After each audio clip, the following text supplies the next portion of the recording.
Hola, ¿qué tal? Bienvenidos, bienvenidas a otro nuevo video de análisis y estudios sobre los paradigmas psicopedagógicos. En esta ocasión vamos a trabajar el paradigma humanista. Es un paradigma, digamos, contrastante, interesante, diferente a los paradigmas que hemos estado estudiando. Anteriormente vimos el conductismo, también vimos el cognitivismo, y esta vez vamos a analizar el paradigma humanista. Es un paradigma que también se empieza a desarrollar más o menos a la mitad del siglo pasado, en la década de los 50, y que comienza su desarrollo a partir desde una perspectiva netamente psicológica. Esa es la característica principal, que parte de la psicología para desembocar o también influir en la educación.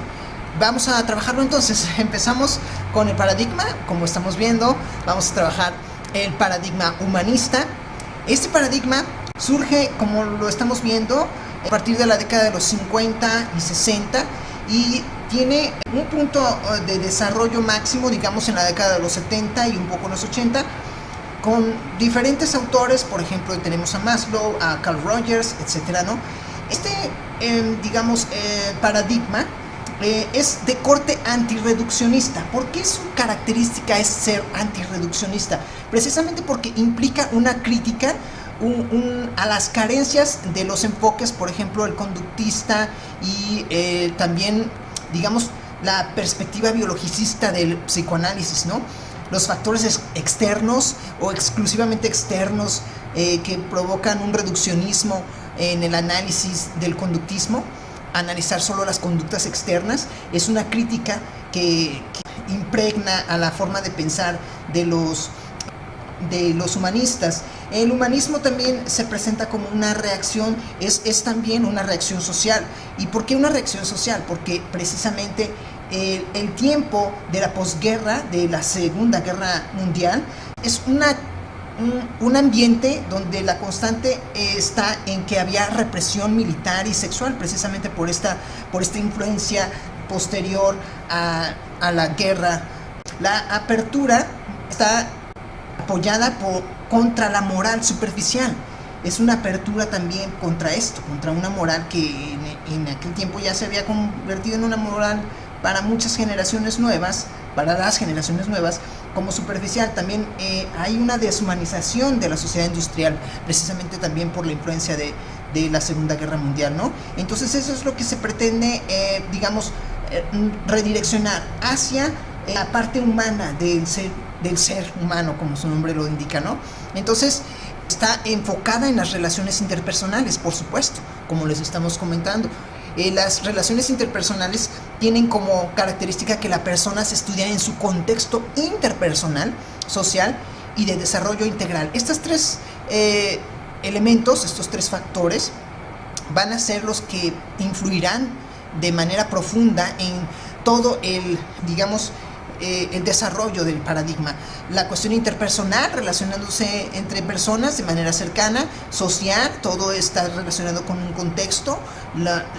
El ser humano es netamente social, por supuesto, y el desarrollo integral es una de las propuestas que Maslow realizará para resolver todas las necesidades de crecimiento personal. Ok, entonces, ¿qué es extrapolación? Bueno, la extrapolación está enfocada justamente en llevar la psicología clínica, los análisis de la psicología, de la terapia psicológica, hacia la educación. Es clara la influencia de las técnicas y de las formas de análisis del paciente, entendido, por ejemplo, en Carl Rogers como un cliente, la atención centrada en el cliente. En esta ocasión, se extrapola hacia la educación centrada en el alumno. Entonces es una extrapolación desde lo psicológico hacia lo educativo. Como aquí lo menciona, de la psicología a la enseñanza. Ok. Ahora, hay una escasa innovación, aunque esto no es del todo cierto para muchos autores. Digamos que es una innovación relativa. Tiene menor fuerza o menor abundancia o, digamos, riqueza teórica que, por ejemplo, el paradigma cognitivo o el constructivismo. El humanismo es relativamente menos desarrollado, que estos dos modelos que acabo de mencionar. Sin embargo, eso no quita que es un paradigma que por sí mismo puede ser sostenible.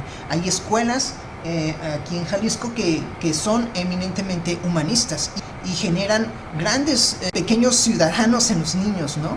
Pequeños niños humanos y sensibles en ellos, ¿no? Entonces, esta escasa innovación es por un modelo que no realiza grandes aportaciones sustanciales, mejor dicho, lo llamaríamos como un relativo aporte en relación con otros, como si lo consiguió, por ejemplo, el cognitivismo, ¿no? Tenemos entonces que es un paradigma de carácter antirrepresivo. Su carácter está enfocado justamente en que es una reacción contra un tono deshumanizador, los fracasos de vida, porque hay, después de la Segunda Guerra Mundial, hay una deshumanización generalizada en la sociedad estadounidense y hay fracasos en términos afectivos, en términos de vida social, y por eso se caracteriza por ser una crítica a la educación rígida y convencional de la posguerra. Ahora bien, ¿cuál es el sustento teórico, el origen del humanismo? El humanismo tiene como punto como abrevadero teórico a la filosofía del existencialismo y la fenomenología.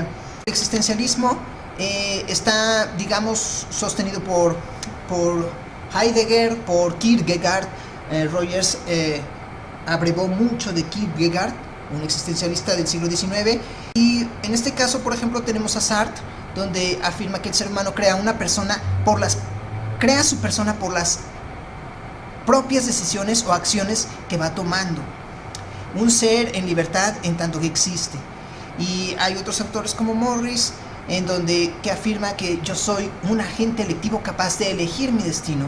Observen cómo hay un centrarse en el ser humano, nuevamente, como propio de su libertad y responsable de elegir sus propias decisiones.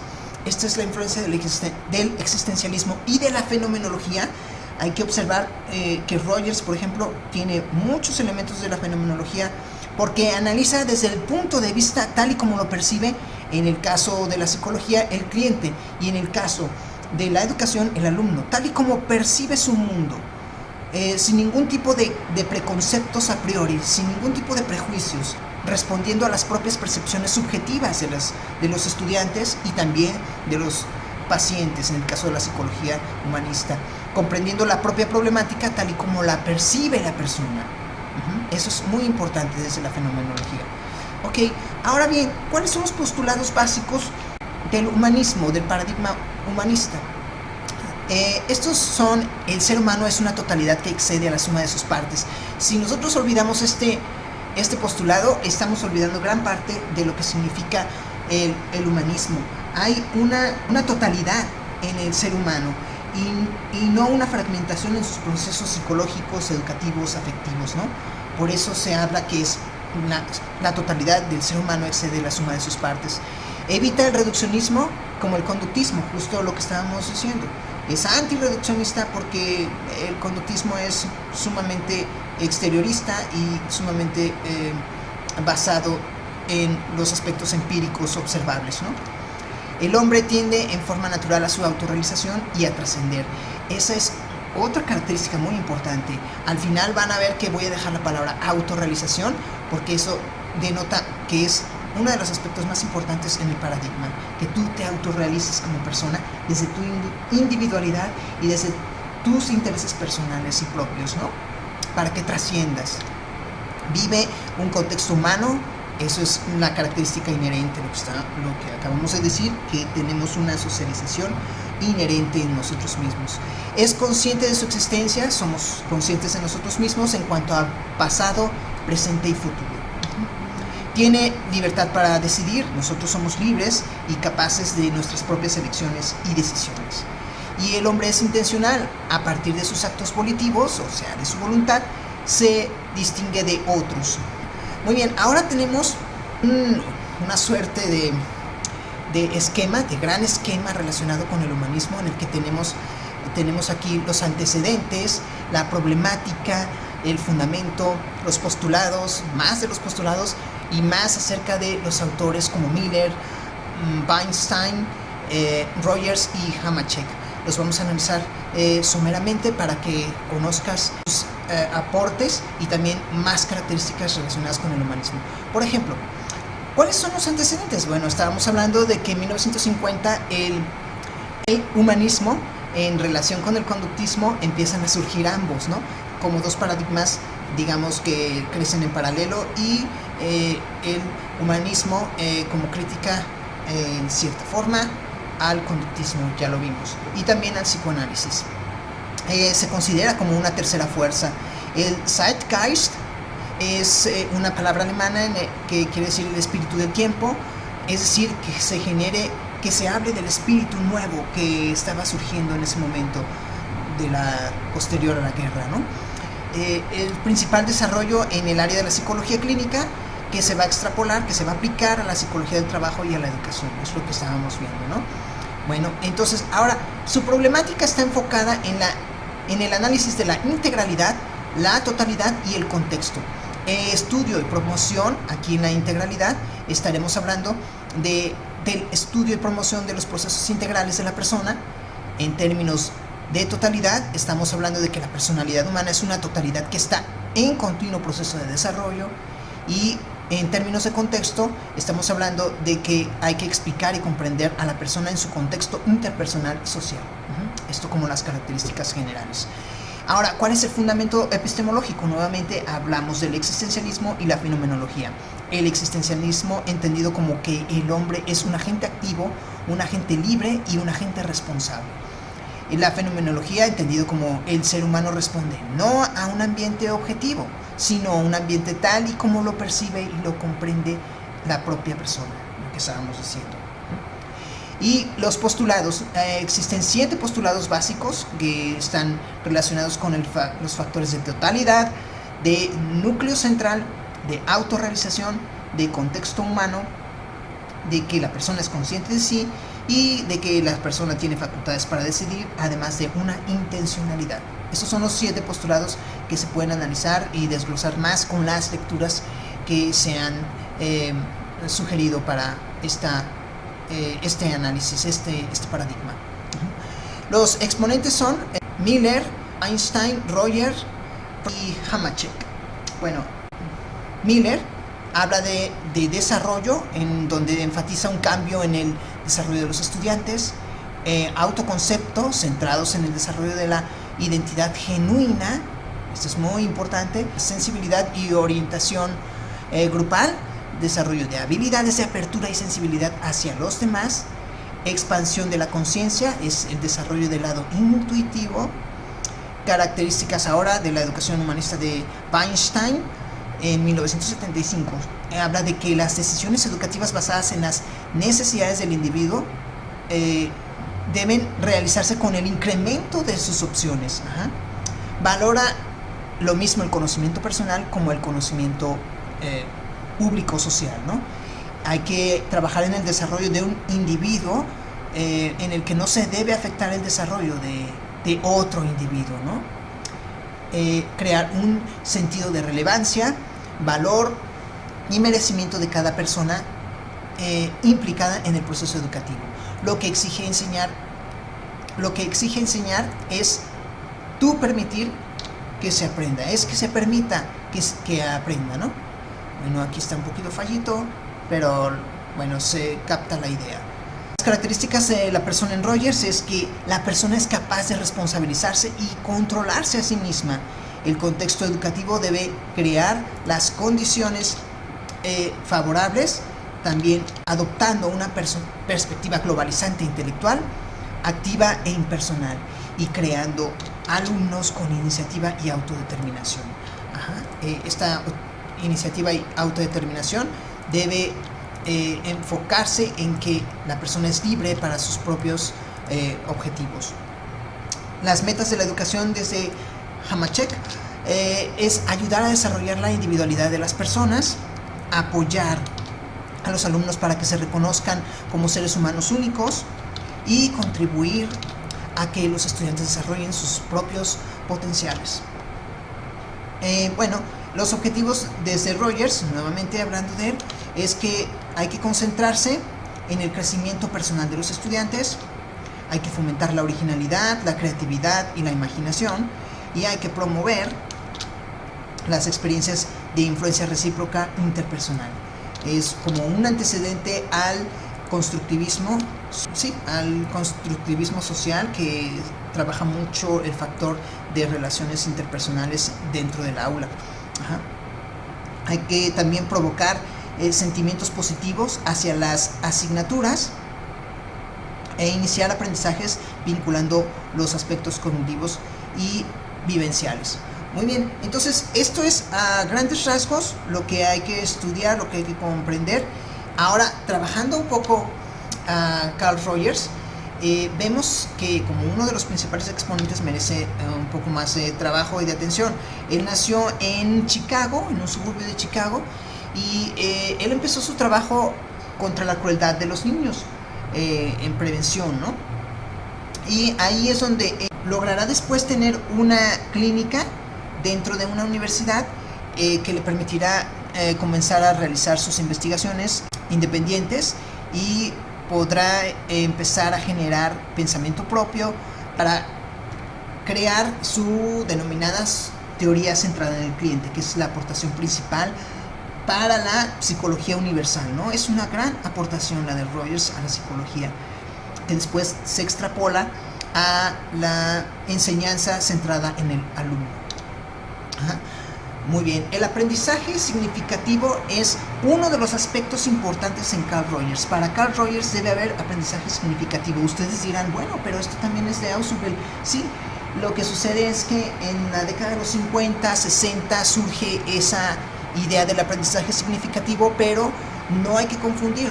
Son dos perspectivas diferentes, la de Ausubel y la de Ausubel como cognitivista y la de Carl Rogers como humanista son diferentes. Por ejemplo, en Carl Rogers habla de aprendizaje por descubrimiento personal, aprendizaje descubierto por uno mismo.